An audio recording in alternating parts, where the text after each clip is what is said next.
Cable operator welfare association Jabalpur द्वारा NTO 2 कानून cable TV उपभोक्ताओं एवं ऑपरेटर पर दिनांक 1 मार्च 2022 से लागू होने जा रहा है, जिसके विरोध में एवं कानून को वापस लेने की मांग की जा रही है। केबल ऑपरेटर एसोसिएशन ने एक ज्ञापन प्रधानमंत्री नरेंद्र मोदी के नाम जिला कलेक्टर की अनुपस्थिति में तहसीलदार श्रीमती स्वाति सूर्या को सौंपा है। केबल ऑपरेटर एसोसिएशन का कहना है कि NTO 2 लागू होने के बाद से मुख्य चैनलों के रेटों में लगभग 19 रुपये से 30 रुपये तक के होने की संभावना है। इस कानून से सिर्फ ब्रॉडकास्टरों चैनल मालिकों को फायदा होगा। चैनल मालिक ब्रॉडकास्टरों के द्वारा केबल इंडस्ट्री से केबल ऑपरेटर को खत्म करने का भरपूर प्रयास हो रहा है। केबल ऑपरेटर एसोसिएशन ने मांग की है कि सरकार इस कानून को जल्द ही वापस नहीं लेती तो केबल ऑपरेटर उपभोक्ताओं के हितों को लेकर लगातार आंदोलन करते रहेंगे। ज्ञापन देने आए थे कलेक्टर साहब को प्रधानमंत्री के नाम, जो रेट मार्च में बढ़ने वाले हैं, ये आज ज्ञापन देने आए थे। जो मार्च में रेट बढ़ने वाले हमारे कस्टमरों को 100 रुपये से 150 रुपये करीब उनको ऊपर बोझ पड़ने वाला है। इसी तरीके से सारे ऑपरेटर यहाँ ज्ञापन देने कलेक्टर साहब को आए। भारत देश की जनता परेशान है। पहले उन्होंने MRP लेके आया, बोला 2 रुपये 50 पैसे का चैनल, 1 रुपये का चैनल देखने को मिलेगा। भारत देश की जनता को छला गया, ठगा गया। और वही चैनल जो 150 रुपये में पूरे चैनल आम जनता को देखने को मिलता था, आज वही चैनल 350, 400, 500 रुपये हो गया। उसके बाद फिर भारत सरकार ने एक नई नीति लिया है, NTO 2 ला रहे हैं, जो 19 रुपये का चैनल है उसको 25 रुपये करने जा रहे हैं। फिर भारत सरकार भारत देश की जनता को छलने का काम कर रहा है।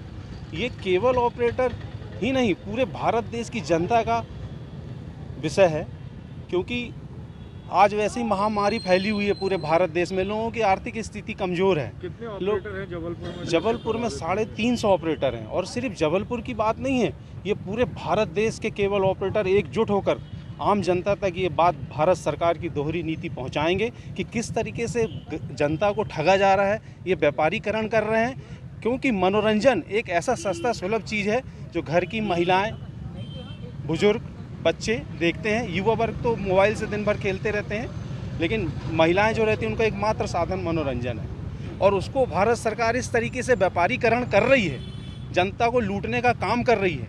एक तो महंगाई, दूसरी तरफ इस तरीके का व्यापारीकरण आम जनता बर्दाश्त नहीं कर पाएगी। इस आंदोलन को पूरे भारत देश में पहुँचाया जा रहा है। आगामी आने वाले चुनाव में इसका असर भारत सरकार को पड़ेगी। केबल ऑपरेटर घर घर जाएंगे, अपने उपभोक्ताओं को भारत देश की दोहरी नीति का ये जो तरीका है वो अपने उपभोक्ताओं को घर घर जाके बताएंगे।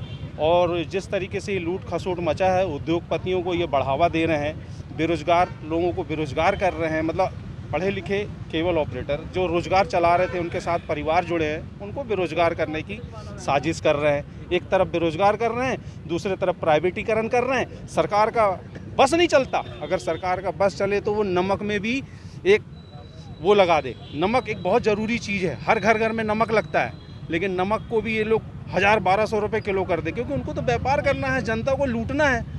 अभी नमक में उसका ध्यान नहीं गया है भारत सरकार का। जिस दिन नमक में ध्यान गया तो नमक में भी वो अपने रेट लगा देंगे। ऐसे ही मनोरंजन में उन्होंने बहुत ज़्यादा तानाशाही कर दी है। Ajay Grover, Jabalpur cable operator association, अपना Madhya Pradesh cable operator broadband association अध्यक्ष। जैसा कि भारत सरकार और ट्राई के द्वारा 1 मार्च से NO 2 कानून लागू होने जा रहा है, जिससे हमारे देश के, हमारे प्रदेश के और हमारे ज़िले के उपभोक्ताओं पर कम से कम 100 से 150 रुपये का अतिरिक्त भार इस केबल मनोरंजन में पड़ने वाला है, जिसकी आज हम लोग विरोध कर रहे हैं। और केंद्र सरकार, भारत सरकार के प्रधानमंत्री मोदी जी को आज एक कलेक्टर के नाम ज्ञापन सौंप रहे हैं कि जो कानून लागू किया जा रहा है उस कानून को वापस लिया जाए। और इस कानून से बहुत सी खामियां हैं। इस कानून के कारण ये जो एक बहुत बड़ा षड्यंत्र है कि ऑपरेटर और MSO को ख़त्म करके डायरेक्ट जो ब्रॉडकास्टर हैं, जो चैनल के मालिक हैं, उनको ऑबलाइज करने के लिए ये कानून लाया गया है।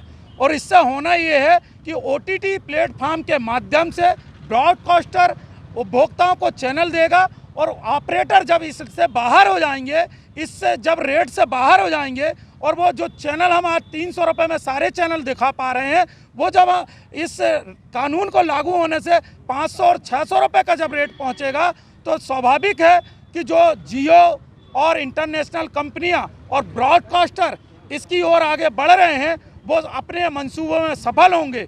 और वहाँ पर हमें इन चैनलों के और इन रेटों को जब हमें नहीं मिलेगा, तो वो उपभोक्ता जो आज जो ट्राई के द्वारा जो कानून लागू किया है, उसका पालन करते हुए ब्रॉडकास्टर और जियो जैसी कंपनियां यहाँ पर हावी होंगी और उपभोक्ताओं को ठगने का काम करेंगी।